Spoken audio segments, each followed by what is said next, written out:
QFX नाम की जो ये कंपनी है, YFX के नाम से, नवाब के नाम से किसी का नाम बताया था, जो ये YFX ट्रेडिंग कंपनी है जिसको QFX के साथ लिंक किया जाता था। इसमें पूछताछ में पता किया गया और इसमें कुछ इवेंट्स भी करवाए गए। इसमें इस लविश चौधरी नामक व्यक्ति का जिक्र किया गया था और उसके ऑफिस और ऑनलाइन ट्रेडिंग कंपनीज का भी जिक्र किया गया। हमें पता चला कि इसकी गहराई और अधिक है और इसकी तारें कुछ और भी ट्रेडिंग कंपनी से जुड़ी हुई हैं जो कि फेक हैं, जो कि मनी को सिर्फ अंदर ही अंदर सर्कुलेट कर रही हैं और इसे कहीं भी इन्वेस्ट। बॉट ब्रो जो एक AI ट्रेडिंग होने का दावा कर रही थी, इनका कहना है कि ये हर महीने आपके इन्वेस्टमेंट पर 5 से 10%, 15% आपकी कैपिटल के हिसाब से आपको परसेंट में आपको पर मंथ रिटर्न मिलेगा।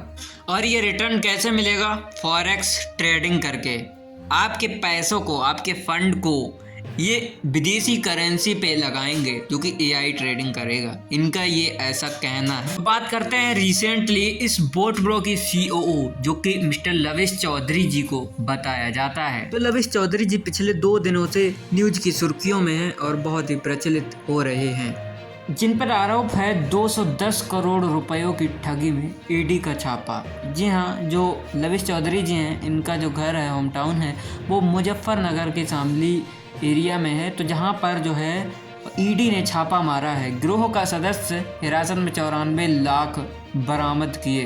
देख सकते हैं न्यूज़पेपर में मोटी मोटी हेडलाइन में छाए हुए हैं। लिखा है लाखों के इन्वेस्ट पर कराई जाती है विदेशों की सहर।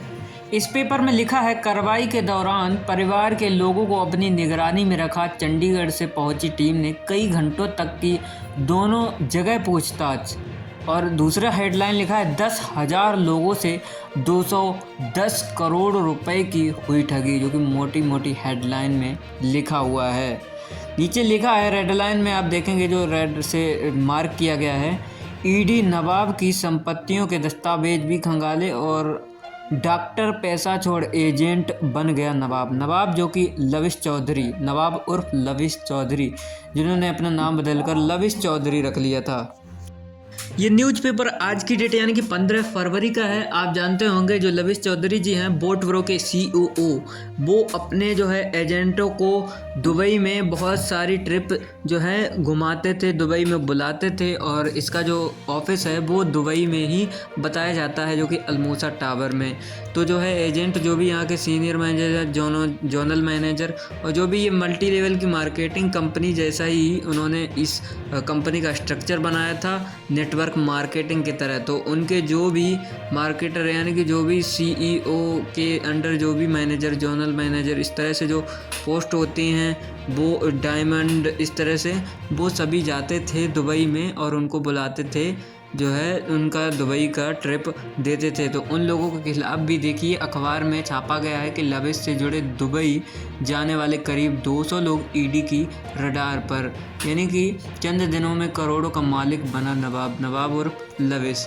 यानी कि जो एजेंट यहाँ से गए थे, जो सीनियर मैनेजर, जो बड़े बड़े जो मैनेजर हैं, वो यहाँ से दुबई जाते थे। तो उन पर जो है ED ने कार्रवाई करना शुरू कर दिया है, उनको खंगालना शुरू कर दिया है। ये न्यूज़ कोई छोटा मोटा नहीं है, बड़ा है। देखिए अब ABP न्यूज़ पर भी आया था, जो कि फॉरेक्स ट्रेडिंग के नाम पर बड़ा घोटाला, ED ने QFX, YFX और बोट ब्रो पर कसा शिकंजा। 170 करोड़ रुपए फ्रीज, जो भी इनके बैंक अकाउंट्स थे वो सभी फ्रीज कर दिए हैं ED ने।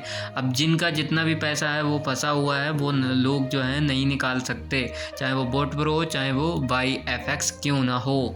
तो ये जितना भी पैसा है वो जनता का है और जनता ने जो भी इन्वेस्ट किया है वो फ्रीज हो गया है। तो इस तरह से जो है इलीगल फॉरेक्स ट्रेडिंग वैसे भी इंडिया में बैन थी और इस प्रकार से भी इस जानकारी के होने के बावजूद भी जो इन्वेस्टर हैं, जो जनता है, वो इसमें इन्वेस्ट लगातार करे जा रही थी। अब बात करते हैं कंक्लूजन की कि क्या मानना है जनता का। कई लोगों का मानना है कि लविश चौधरी बहुत ही ईमानदार हैं। कई लोग जो हैं कमेंट में अच्छे फीडबैक दे रहे हैं, बट क्या ऐसा पॉसिबल है, क्या ये पॉसिबिलिटी है लोगों के पैसे उनके वापस आ सकें?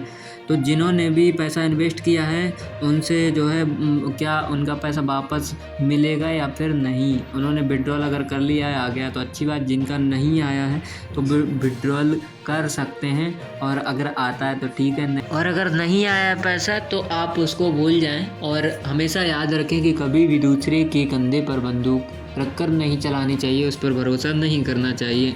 तो कई मित्र हमारे इस कंपनी में इस तरह से फंस गए होंगे कि भले ही उनका पैसा लगा है और उनको लाभ लगा, तभी उन्होंने आगे रेफरेंस किया और उन्होंने जो है दूसरे पर विश्वास किया, यानी कि इस कंपनी पर विश्वास किया और अपनी तरफ से 100% गारंटी लोगों से लेते हैं। और जब ऐसी इस प्रकार से घटना होती हैं तो ये जो पूरा भार है उन्हीं पर सौंप दिया जाता है, यानी कि जब भी आपके ऊपर लीगल कार्रवाई होगी तो आप इससे कैसे बच सकते हैं। तो हो सकता है आपके ऊपर लीगल कार्रवाई हो तो इससे आपको आगे के लिए सबक मिलेगा। तो कभी भी किसी के कंधे पर बंदूक रखकर नहीं चलानी चाहिए, हमेशा अपने आप पर विश्वास करिए और शॉर्टकट बिल्कुल तरीका ना खोजें। शॉर्टकट आपको जो है आपकी ज़िंदगी ख़राब कर सकता है, तो कभी भी शॉर्टकट के चक्कर में नहीं पड़ना चाहिए। काफ़ी हमारे मित्र हैं, उनके सजेशन एजुकेशनल पर्पज़ के लिए है और ये वीडियो मात्र आपके लिए एजुकेशनल पर्पज़ के लिए है, इन्फॉर्मेशन के लिए है, कोई भी गलत जानकारी देना नहीं है। बाकी एजुकेशन पर्पज़ के लिए है, कोई मेरा उद्देश्य किसी भी प्रकार किसी भी कंपनी को ठेस पहुंचाना नहीं है। तो जो भी वीडियो है आप इसको सजेस्ट करें, आप अपना कमेंट बॉक्स में अपनी राय दे सकते हैं। आपका क्या मानना है इस कंपनी के बारे में, कमेंट में सजेशन ज़रूर दें।